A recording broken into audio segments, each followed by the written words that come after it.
Guitar Collector Guy presents Riddle Me This. If you like this video, click like, subscribe, and notify. Sometimes the idea for a project comes out of nowhere. I had purchased a purple Stratocaster body with the intent to use it as the basis for the My Groovy Stratocaster video I published recently. The purple body was delayed in shipping, and I was kind of anxious, and I went ahead with the red body featured in the Groovy video out on the channel now. Now I found myself with a purple Strat body and wanted to do something kind of cool with it. I was in the restroom washing my hands, and I looked in the mirror and I realized I was wearing a Batman t-shirt. An idea started to form. I would do a cheesy comic book themed guitar. I remember Jim Carrey wearing purple and green in the movie Batman Forever. I spent some time on the internet looking at pictures of him and his costume and the colors. I also looked at the color and logo designs for the original character and had my color palette set for me. All would work amazingly well with the purple body. I would make a tribute guitar to the Batman comic book character, the Riddler. I reached out to the store on Etsy that made the psychedelic pickguard I used in the Groovy video. I asked if they could make a custom pickguard for me for the Stratocaster that had a green background where purple question mark designs randomly placed all over the pickguard. They said they could for $49.99. They created a mock-up for me and sent it for me to review. I was really excited when I got to see the mock-up. I didn't think that it would come out this cool. I started looking for the other parts I needed for the project. I looked on Amazon and found the color green I wanted for control knobs and the pickup covers. I was able to get both for about $22.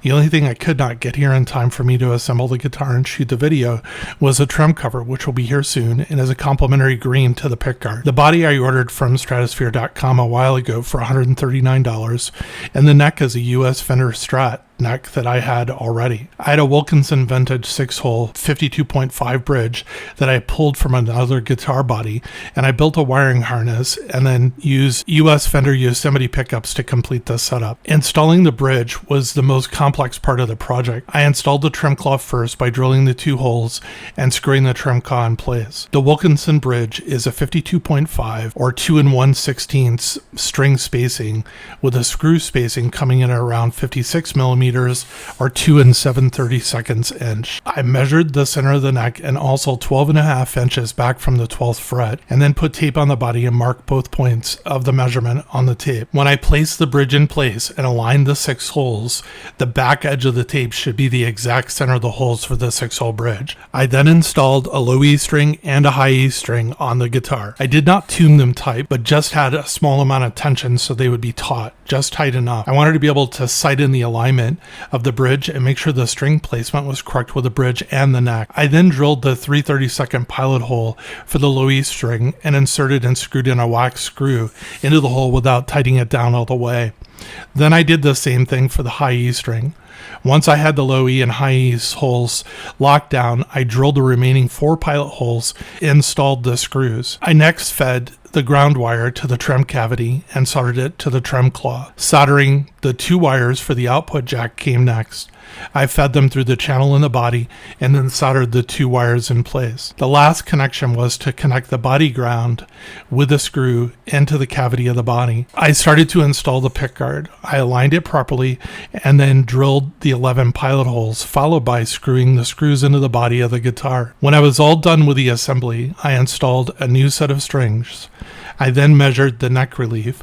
I did not need to adjust anything. I then tuned the guitar and measured string height. I found I needed to adjust each saddle so it was aligned with the newly installed neck and its 9.5 neck radius. The intonation was fine except for 2 strings, a little sharp, and I quickly made the needed adjustments by slowly tightening the screws, making the saddle move backwards towards the bridge. Remember, it's forward for flat, backwards for sharp. Final thoughts. I am amazed how this project turned out. I am so happy. I keep coming out to the shop and looking at the guitar. This is to me one of the coolest looking guitars I've built to date. It is not something I would go looking for, but to see the idea in my head actually culminate, come together so well, and execution gives me great satisfaction and pride. I'm already formulating designs for other project guitars where the guitar produced will be something unique and very uncommon.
Thank you for watching Guitar Collector Guy.